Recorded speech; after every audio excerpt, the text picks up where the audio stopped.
Hey guys, it's Jake here with etrailer. Today we've got a 2018 Ford F-150 and we're going to be installing and taking a look at our Curt in-bed wiring kit for fifth wheels.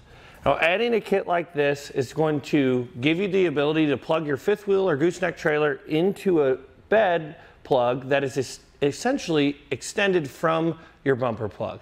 You may see on the road a lot of people will have that wiring draped over their tailgate. Well, that's going to be annoying to have to drape it over. You can cause damage to your paint, anything like that. And often people will forget that it's plugged in and pull away and rip out their wiring.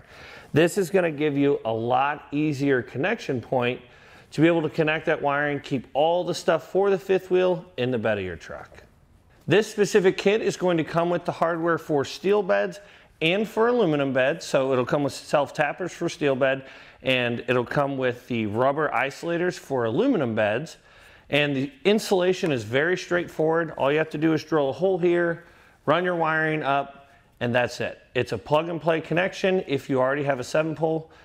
Let's go ahead and show you how we did it.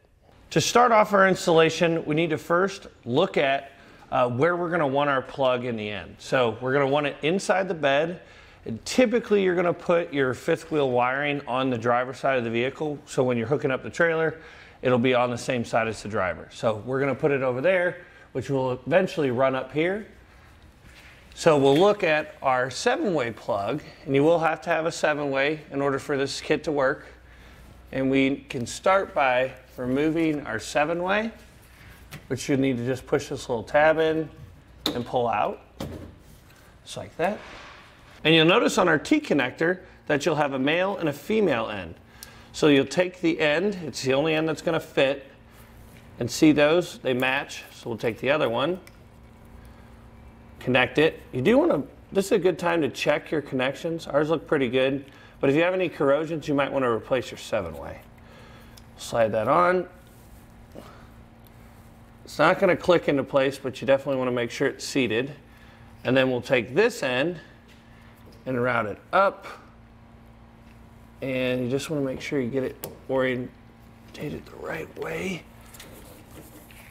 There we go, and that one should click into place just like that. And now we can take our wiring and start to route it. We're just going to run it probably up over this frame if we can fit our, wherever you can fit your connectors in. Yeah, right here looks like a good place. So we'll run it through here, and then we'll go up into the bed of our truck, drill our hole, and then all we have to do is feed this wire through. Now choosing the location of your 7-way in the bed of your truck is going to be all up to you. Basically all you need is you need enough space on the back side, which our fender here has, for the connection to be made on the back and the wire to run down. So what I like to do is I like putting them here because you can reach around the edge of the truck here and plug your 7-way in, and it's nice and low. Some people like putting them up high so that you can still pile stuff in the bed of your truck and still get to your 7-way. It's really up to you and what your lifestyle's like. So we're going to put a mark here in our bed. So we'll rotate that back.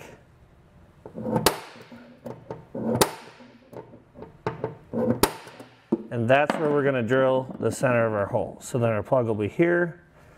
It clears this edge over here, and we'll be able to get the screws in past this tie-down point and still get the lid open. And we're going to do that by using a 2 1/8 inch hole saw.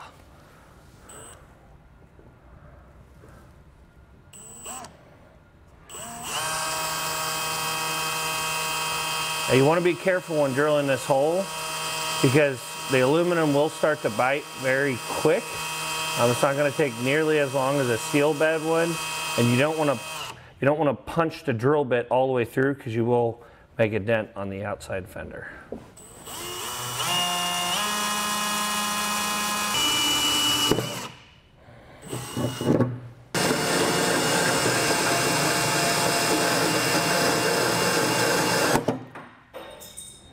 There we go, just like that. Now we can take a file and file off these edges because they're a little sharp. We just don't want anything to hurt the wiring when we put it in place.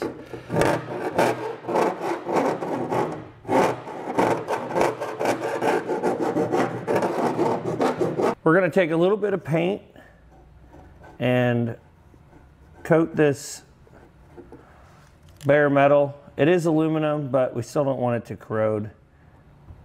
And we can take our plug, put it in place, and get it to where you want.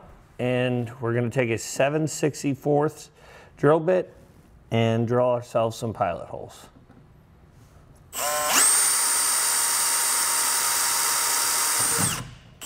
We can take a fish wire, you can use string, or we have some spare airline tube here, and just run it down into our cavity by our wheel well. And we're going to tape off that plug end and pull it up into our opening. Now to get our wiring up there, you can use the fish wire, but we looked underneath the bed of our truck here, and you can actually see a light shining through, and we can just reach up through. This would be even easier from the ground, and just slide our wiring into our opening. And we'll take our plug, make our connection, make sure this connection clicks, slide any excess wiring we have down, we'll tie it up underneath the truck, swivel this in at an angle, and get our screws in place.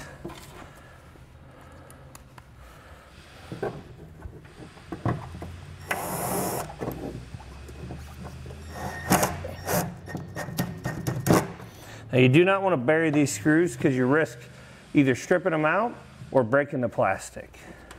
Now your kit will come with these isolation bolts, and they're designed for the aluminum bed. The owner of our vehicle preferred to have the self-tappers installed. It's a little bit cleaner look, and if he ever has to take it off, he just has to zip these out. This is designed to keep the steel hardware from touching the aluminum. But again, the owner of this vehicle preferred to have these over these, because with these, you have to drill a 3/8 inch hole for each one of these in order to sink this nut down into the bed. With our plug in, we can go underneath, secure the rest of our wiring, and test out our plug. So we just took our wiring, zip tied it up into a spool, and then zip tied it to our one of our frame members up here at the top. You just want it up and out of the way so it's not going to snag on anything, and I think that's plenty high. Now we can test out our wiring with the 7-pole tester. We'll start out with our left turn, right turn, our running lights, and our brake lights. If you don't have a wiring tester like this, you can find them on our website, or you can connect to your trailer and test them out that way. Just keep in mind, if there is something faulty with your trailer lights, you are going to get false readings.